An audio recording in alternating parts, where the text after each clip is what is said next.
Hey, welcome to Growing. We hope you're doing well today.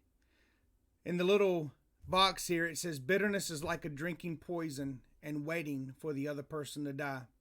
There's never been a truer statement than that. Think about the bitterness that people hold on to and what it causes them to do. Holding on to resentment, something that somebody may have said or done something, and they hold on to it for years and years. Even after the person's dead, people are still holding on to bitterness. There's an interesting story in the Bible that has been told many, many times, but there may be a connection to the family that you're not aware of. Do you remember when David's men went off to war, and David should have been there with him, but he was on the rooftop and looking at the kingdom, and King David looked down and saw Bathsheba. And as you know, the story goes, he called his servants to bring her up there. And now remember, Bathsheba's husband, Uriah, was out fighting for David and for the kingdom while David is taking advantage of his wife. And we know the story that Bathsheba becomes pregnant, and then we know that Uriah is sent back to war, and David does his best to go see that Uriah and Bathsheba get together. But Uriah was faithful and he would not allow this. And so he ended up sleeping on David's front porch. That had to be insult to injury. David put a note in his hand to send to Joab, and we know that he was sent to the very front line, in which that was a death sentence. He had Uriah killed. He had Uriah murdered.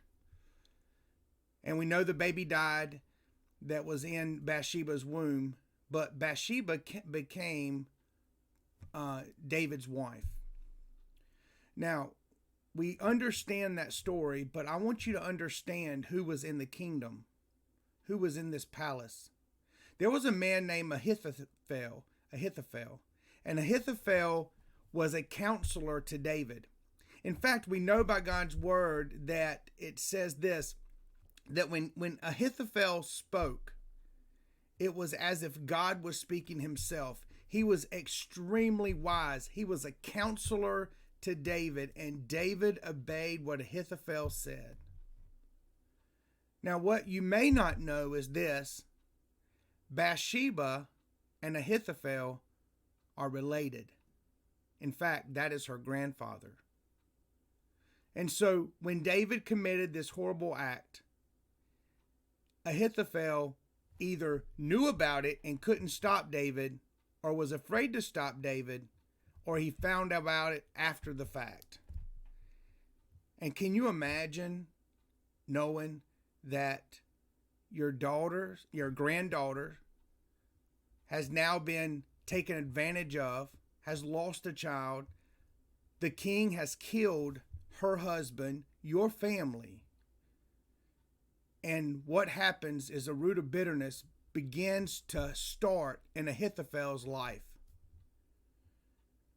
And if you remember, as the story goes, Absalom, David's son, rises up against David, and David has to run for his life.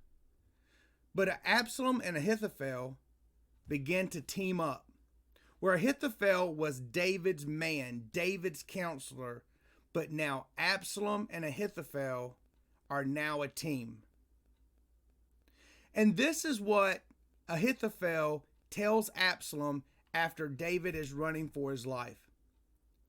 And Ahithophel in 2 Samuel 16, 21 and 22, and Ahithophel said to Absalom, "Go into your father's concubines, whom he has left to keep the house, and all of Israel will hear that you abhorred by your father. Then the hands of all who are with you will be strong."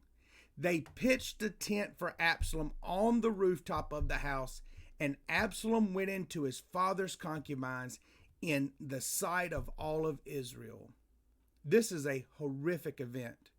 If you were to go into the king's concubines, it was to say, "I am overthrowing you."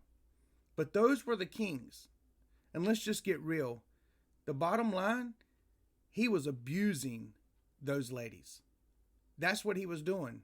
And who gave him that advice to do that? Who gave him that advice to go rape these women? You got it, Ahithophel. Now, how did all this play in full circle? You know why I believe Ahithophel gave Absalom this advice to go in on the king's concubines and to abuse them? Is because he says that's what David did to my granddaughter. And he was holding on to all of this bitterness against David. And as we're going to see Sunday, eventually we see that Ahithophel's advice was not heeded to anymore by anyone, because David prayed and asked the Lord that he would never be listened to again. And we know that Ahithophel left Absalom, left the kingdom, and went and got his house in order, and he hung himself. Now, did David do wrong? You better believe he did wrong. He did wrong when he took another man's wife and killed another man. But you know what? Ahithophel is the one who was drinking the poison and hoping David would die. Bitterness is a scary, long-lasting event that will destroy you on the inward. I pray you think about these things. God bless you.